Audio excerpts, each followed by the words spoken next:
Since Matthew Lillard and Scott Foley have been announced that they were returning back to Scream 7, there has been many speculations of what their return may be, so let's dive in together so we can figure out what their respective return means for the future of the Scream franchise. Hello everyone, welcome to the channel. I'm Lonely Contrast. I will be discussing the latest news in the horror, slasher, and sci-fi genre. I will be posting new content on a weekly basis of your favorite horror movies and TV shows. Please like, share, and comment and subscribe to never miss a video so this horror community can grow. Let's see if we can make it up to 1,060 subscribers. And please follow me on my other social media platforms so you can know me a bit more on a personal level. Not so long ago, it was announced that Matthew Lillard and Scott Foley were returning to Scream 7, in which everyone thought the franchise was dead after Scream 6 with the departure of Jenny Ortega and the firing of Melissa Barrera. Which I was one of those believing the franchise was put to rest, but when I saw the interview of Melissa Barrera explaining her role was a 2-movie deal, then I didn't feel so bad honestly for her as an actress. I had 2 questions on that. First, I was curious just from a material perspective. Given everything that's happened, can you have closure with the character of Sam? And if not, how do you manage that so you could kind of move forward to other projects with a clear head? I feel like I've gotten closure. Yeah, my head is clear. I feel like the ending of 6 was a very good ending.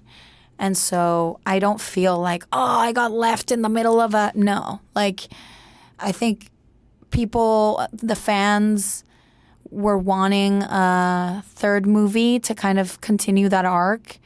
And apparently the plan was a trilogy, even though I was only contracted for 2 movies. So I did my 2 movies, and I'm fine, you know, like I'm good with that. I got 2. That's more than most people get, you know, and it's like when you're on a TV show and it gets canceled. Like, you can't harp on things. You got to move on. That's the nature of this industry too. Like, I get excited for the next job. Like, I get excited for the next skin that I get to put on. Like, it's exciting to get to create a different character. So yeah, I think I feel good. I did what I set out to do. It was always meant to be 2 movies for me because that was my contract.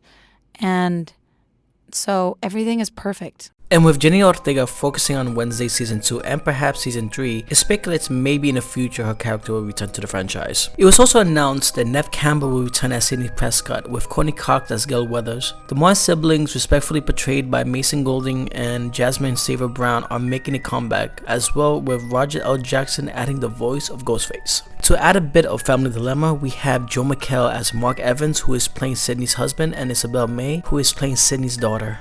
The rest of the cast includes Celeste O'Connor, Asa Hedemang, Kenny Grace, Sam Regner, Anna Camp, and Mike Consuelos. Now, with Scott Foley's return, I'm assuming what we're gonna see is what Sam Carpenter went through in Scream 5 and 6, where she had visions of her father Billy Loomis, who we all knew it was all in her head, but can't deny like father like daughter, which I felt like gave the franchise a nice positive kick, seeing the traditional family curse affecting this one person who just wants to be normal, knowing that the town that she lives in won't stop reminding who her father is and who she might become. Now, I feel like we're sort of going to get the same sense with Sidney in this film, and this time around, she will be seeing her half-brother Roman Bridger as she tries to get a grip of life but is still attached to the events of the past. So she gets vivid images of a long-lost brother who started this whole mess, who she had to kill by putting a bullet between his eyes. I feel like that's going to be the best way we're going to get Scott Foley in Scream 7. With Matthew Lillard, well, I have a feeling A, he either escaped captivity in part 1 and has been in the shadows creating new ghost faces for all these years, or B, he escaped jail and his first target will be Sidney and her family. I also believe that Skeet Ulrich will be making a comeback as well, and I have a feeling he's either going to be Sidney's vision she sees or Stu's vision, but I have a strong feeling it will be Stu, who will be seeing his old killing partner beyond the grave. Scream 7 is expected to be released February 27, 2026 by Paramount Pictures, which will be directed by Kevin Williamson, a screenplay by Guy Buzik, with a story by James Vanderbilt and Kevin Williamson. As you know, this film went through a creative retooling following the exit of Scream 5 and Scream 6 directors Matt Bettinelli Open and Tyler Gillette. I think honestly this film will be different in a good way, but still maintaining the same focus of what's your favorite scary movie. What are you more excited for Scream 7, and what do you think is going to be Scott Foley and Matthew Lillard's role in Scream 7? Leave your thoughts in the comments, and as always, this is Lonely Contrast. Thank you for watching, and please be safe.